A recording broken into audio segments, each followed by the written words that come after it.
పాక్ అధ్యక్షుడు ఆసిఫ్ అలీ జర్దారీ ఆపరేషన్ సింధూర్ సమయంలో జరిగిన విషయాన్ని బయటపెట్టారు. ఆ సమయంలో బంకర్లోకి వెళ్లిపోవాలని తమ సైన్యం సూచించిన మాట వాస్తవేనని స్పష్టం చేశారు. ఇక ఇటీవల ఓ సభలో ఈ విషయాన్ని స్వయంగా వెల్లడించారు. మిలిటరీ సెక్రటరీ తన దగ్గరకు వచ్చి ఆపరేషన్ సింధూర్ పేరుతో భారత్ దాడులు చేస్తోందని చెప్పారని ఆయన తెలిపారు.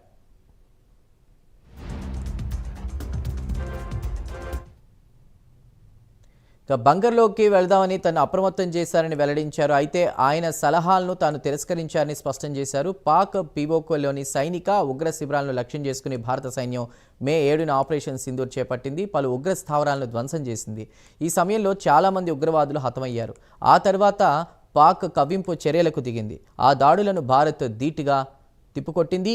ఆ తర్వాత ఇరు దేశాలు కాల్పుల విరమణకు అంగీకారం తెలిపారు.